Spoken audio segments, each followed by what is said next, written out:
ওতে বগুড়া, ওতে বাংলাদেশ।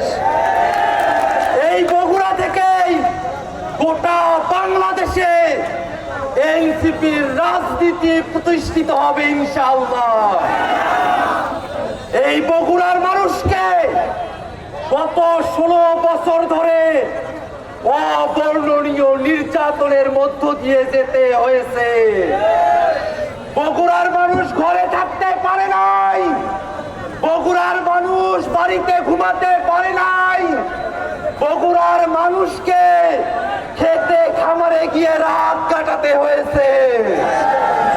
এত কষ্ট করে আওয়ামী লীগের বিরুদ্ধে যুদ্ধ করে, ফ্যাসিবাদের বিরুদ্ধে যুদ্ধ করে যে নতুন বাংলাদেশ আমরা পেয়েছি, সেই নতুন বাংলাদেশকে আমরা আর কোন ফ্যাসিবাদীদের হাতে ছেড়ে দেব না। এই নতুন বাংলাদেশকে আমরা আর কোন চাঁদাবাজের হাতে ছেড়ে দেব না। সম্মানিত বগুড়াবাসী, আজকের এই সমাবেশ আমাদেরকে স্মরণ করিয়ে দেয় এই বগুড়ায় এনসিপির রাজনীতি করা কঠিন।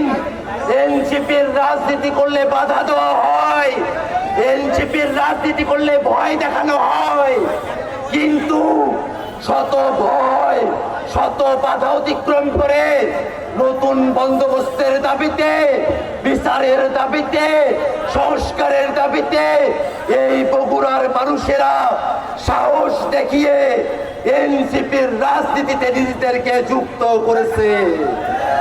এনসিপির মানুষেরা, বগুড়াবাসীরা যে সাহস দেখিয়েছে, এই সাহস প্রমাণ করে আগামীর বাংলাদেশে এনসিপিকে আর কেউ ঠেকিয়ে রাখতে পারবে না।